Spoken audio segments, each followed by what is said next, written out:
This is John Daly. I'm here with another episode of the Daily Express.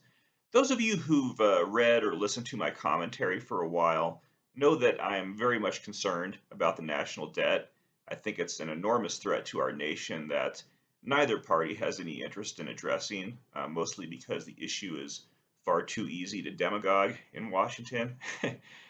Anytime an adult stands up in the room and points out the horrific realities of what's going on with our entitlement programs, the people on the other side of the aisle declare that person to be a monster who wants to throw grandma and grandpa out on the streets, push them over the cliff. You've seen the commercials, and nothing ultimately gets done. It would be funny if it wasn't so serious. But the reason I'm bringing this topic up today isn't that I'm going to try and sell you gold. Don't worry about that. I have no such sponsor, so you don't have to worry. No, I'm bringing this up because a while back I met a guy who thinks a lot about the national debt, even more than I do. He's a DC attorney named Michael E. Ginsberg, and he actually wrote a novel, a political thriller about this topic. It's called Debt Bomb, and I talked to Michael about it. Those of you watching this episode, I recorded it a while back, as opposed to those of you just listening to it, may notice that I'm very blurry in it for some reason. I'm guessing it was a problem with the internet connection, but I'm pretty confident that none of you tune into what I'm doing here with the interest in seeing how I look, so I don't feel too bad about it. So without further ado, here is my discussion with novelist Michael E. Ginsberg.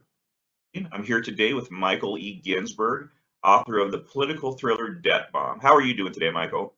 Doing great, doing great. Thank you. Sure thing, sure thing. So you are a Washington D.C. attorney, and you've done a lot of work in politics and government. Such experience seems like it would be, a good foundation for being able to write a compelling and realistic political thriller, which is exactly what you've done with Debt Bomb. Can you expand some more on your background and maybe share with people, which parts of it helped or inspired you to write in this genre of books? Sure, sure, no problem. So I am a practicing attorney in Washington D.C. And for part of my career, earlier in my career, I was a an attorney in the federal government. I was at the Director of National Intelligence, the General Counsel's office. And while I was there, I got a lot of insight into the budget process. I got a lot of insight into how spending is done, how much is done, the size of the government. And I was really, it was almost overwhelming. It's just, I don't think there's anybody who could tell you everything that the government does, but there's just so many offices of this and directors of that and departments of this and that and sub-departments. It's so enormous and so overwhelming. And I couldn't help but think when I was in the government about how much all this cost. And the more I looked at it and the more I thought about it, of course, it is a real problem. And also, as I was in the DNI, how it was something that could be useful to foreign adversaries. Our economic an Achilles heel, or certainly an economic weakness of the country. So those two things combined, really just weighed on my mind. And it's funny, not a day went by, I didn't go to work thinking, oh my God, I'm contributing to the growth of the government and the drowning in debt that we feel. And I was just sort of, it was a personal weight in addition to just an observation. Oh, wow, wow. So before we continue, can you maybe Yeah, tilt up your camera a little bit? It's cutting your head off a little bit. Make sure I'm getting it's there you is that go. better? That's much better. Okay, That'll work. very good. Yeah, oh, yeah, Yeah, yeah. that'll work. So Debt Bomb it focuses, as the title would suggest, and as you just talked about, on America's national debt problem, which is in real life is extraordinarily serious. I'm personally a fiscal conservative. I imagine you probably are as well. There's I think about 12 more of us left, but this really is a ticking time bomb that most Americans unfortunately neither understand and in many cases care about. But in your book, the Chinese government takes advantage of that situation to try and collapse the U.S. economy. How worried are you that a scenario like that, like the one you describe in your book, could indeed happen one day? I think it's probably not. too likely that a single government could do something like that, in part because of our fiscal weakness. The Chinese are less interested in our bonds than they used to be. So in that sense, it does stretch sort of reality a little bit. But it also points up, the fundamental weakness that I do worry that there will be a limit to the appetite for debt collectively, and even if it's not a single actor like a China or another hostile actor, that collectively the world will say we cannot fund America's debt anymore, and that collectively will cause us to have to tighten our belts in ways that we're not prepared to do. So I am very concerned that that sort of activity is coming, possibly not, as a sort of a deliberate result of a particular malign actor, but as a result of simply the inability of the world to keep up with our debt, combined with a growing, creeping sort of feeling that we're never going to get paid back. And at some point, that you started to see that a few years ago when some of the bond rating agencies lowered American debt from AAA to double A plus, whatever it is. And it was a signal saying, I mean, I never thought in all my life, all my years, that we'd ever see American debt rated anything other than AAA. That we saw that is an indication that people really are thinking about just how credit worthy is the United States in a way they never thought before.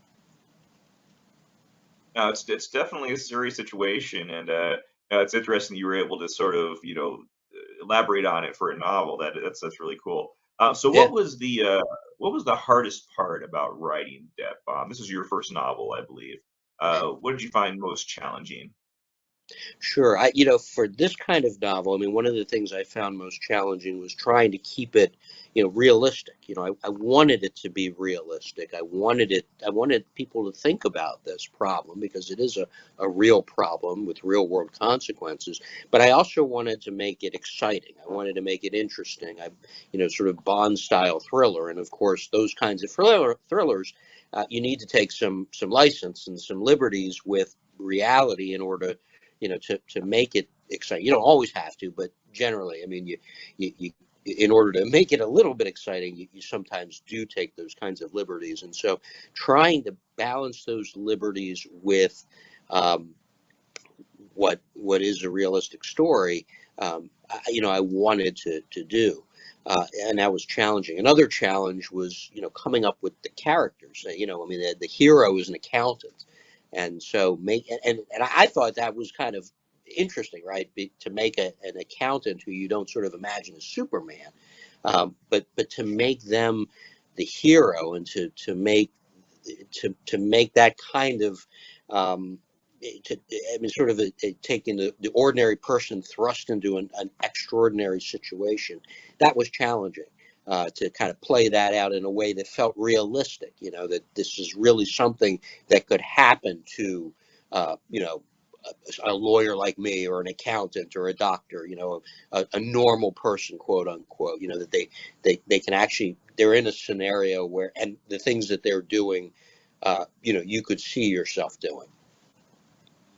Yeah, as someone who has my brother-in-law as an accountant, I definitely want to recommend this book to him, so he'll feel perhaps a bit more heroic in his profession. That's no, that's very cool. Like someone, the idea of someone in their over their head like that, but has that expertise to be able to be a key player in the book. That's interesting. Um, what would you say was the most rewarding part about writing Death Bomb? I mean, for me, I really enjoyed the process. Thinking through, kind of letting my imagination kind of go, and putting it on paper, and looking at it, and seeing that I can do this. I mean, I've been thinking about this story. It's been in my head for years, and watching it come together, and watching the words come out, and reading it, and thinking, this is happening. I can actually do this. I wasn't sure I could. It was just so gratifying to see that, and it really gave me a lot of uh, not only joy, personal joy, but motivation to keep going, to see where this ended. Um, and also, the people that I got to work with. I mean, I work with several, writing coach, editors, people that made things better. I mean, I became a better writer for having worked through this process, thanks to all the people that I worked with. Well, now, and I assume that some people have gotten sort of an early copy or who have read your book that know you well. Were they surprised how good of a fiction writer you are? I think so. I mean, I think that it certainly wasn't something that people, certainly not something I saw in myself, and it was certainly not something that they saw in me. It was just not something that was ever sort of on the radar screen. But I just loved it. I really enjoyed just sitting at the computer and typing away. So I think it did take some people by surprise, but a pleasant surprise. Well, as we've been saying, this was your first novel. You also wrote a nonfiction book about foreign policy and politics. I'm Mhm. curious, have you started on that you have the writing bug in your system? Have you started to work on a third one? And if so, which direction are you taking your writing in this time? Yeah, yeah, no, a couple of different things that I'm working on. One is fiction and one is nonfiction.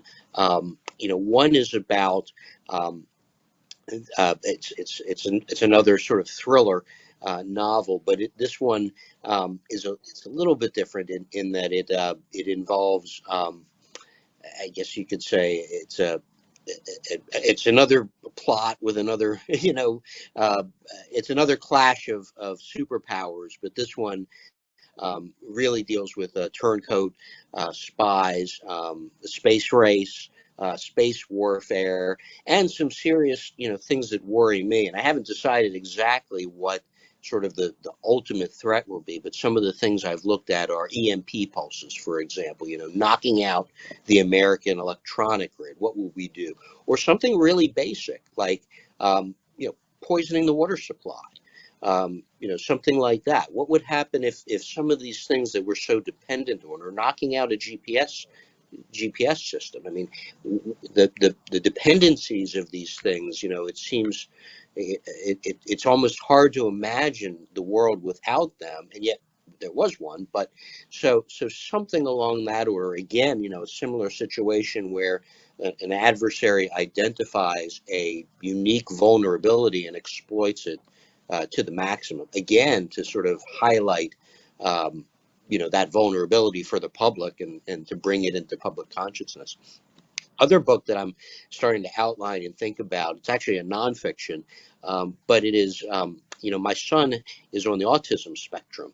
And he's 7 years old now, and I've been sort of as he's grown, sort of cataloged my experiences as a parent and his experiences as a child, and all the different things and what life is like with that, and writing a book about the experiences, the practical experiences, the emotional ups and downs, some of the peaks and valleys that you have, and just really sort of just a life experience kind of, something along those lines, because there's a lot, there's so much to mine. There's really, there are lows, there are really highs. You get to experience a lot of human nature, how people treat uh, people with special needs or disabilities. You just see a lot of things, and it opens your eyes to um, human emotion and human interaction in ways you just didn't see before. And I thought, that was kind of a compelling story as well. Oh yeah, definitely some big topics, and it sounds like you're keeping very busy with your writing and everything Yes, else yes, going on. Yeah, yes, no, yes, that should be interesting for sure. yeah, yeah. No, Well, it's I got the bug for sure. oh, absolutely. Well, I want to wish you luck on your writing. Yeah, There's some big important topics, and I wish you the best of luck. I want to thank you for your time today, Michael. sure. Can you tell people how to find out more about you and your book, Debt Bomb? Sure, sure. The best way is to visit my website. It's michaeleginsberg.com. That's MichaelEginsberg,